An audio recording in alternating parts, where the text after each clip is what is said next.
Hi everybody, today I want to talk about the importance of choosing the right professionals to help you develop and implement your business continuity and succession plan. At a minimum, you are going to need an attorney, a CPA, and your certified financial planner. You may also need to engage your insurance professional and your banker, depending on the level of complexity that you get into. So this is one area where the families I work with often express a lot of uncertainty. They don't really know if the professionals that they're currently working with can help them. So today I want to talk about how we can vet that out and make sure that you've got the right people on your team. As I've said in previous videos, it's really important that you choose your professionals very carefully. So we recommend that when you begin working on your succession plan, you should interview all of the professionals that you believe are going to be part of your team to make sure that they have the skills and the experience that is required to help you. You should interview professionals even if you've been working with them for a long time, because the work that they may have been doing for you could be vastly different from the work that you're going to need to engage them in as we begin to work on a succession plan. So let's talk about what an interview should look like. There's actually two components to an interview of a person who you're going to hire to be a professional on your succession planning team. Number one is you want to look at some behavioral components. So you want to evaluate how they behave when you are with them. So you should be looking for things like, do they listen to you? Do they ask questions about your family, about your story, about your operation? You want to make sure that they're able to dialogue with you and that they've got a true interest in your family and what it is that you're trying to preserve. You should also evaluate how comfortable you are talking to them. Because remember, inside of succession planning, you have to be willing to acknowledge some of the things that in terms of our family dynamics, we don't often like to talk about. You might need to talk about the fact that your children don't know how to manage finances very well. You may have successors who battle with addictions or who have troubled marriages, and you need to be able to talk to your professionals about that. If you don't feel that you can talk about some of these more personal things, that's going to mean that your professionals are not going to be able to help you, and your plan may not support the things that your family really needs it to support in terms of being able to protect the operation from some of the things that are going on inside of your family dynamics. The other thing that I want you to be really cognizant of is, do you feel intimidated by your professionals?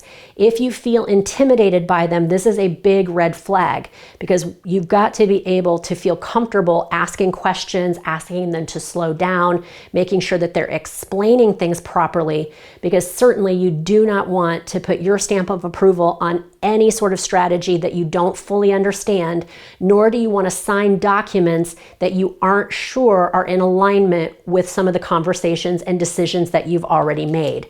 So be really careful about that. The second part of the interview is simply focusing on their skills and experience.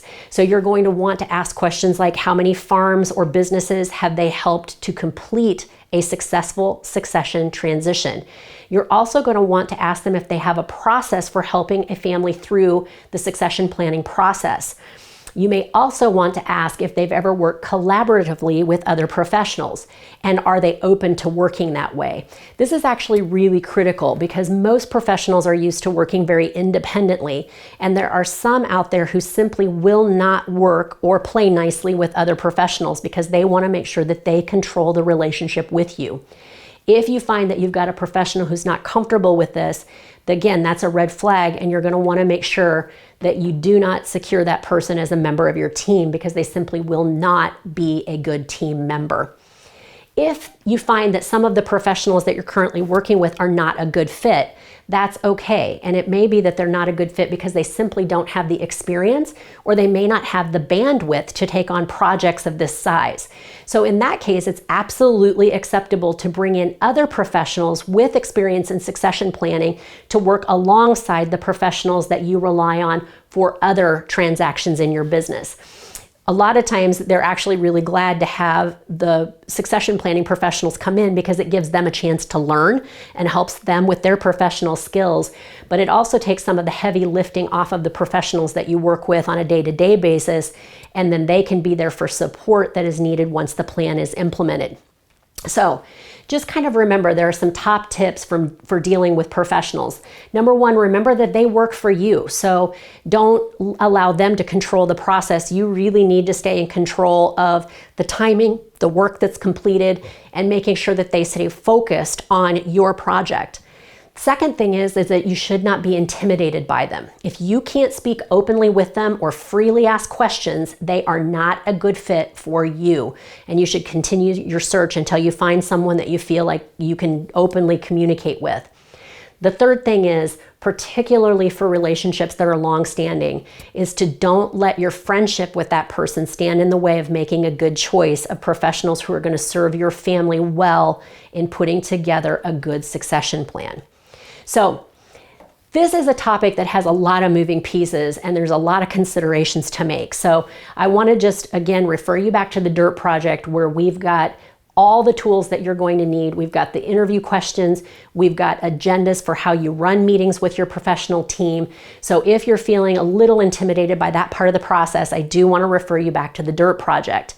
But in the meantime, I want to just encourage you to take the time to identify the right professionals to work with your family.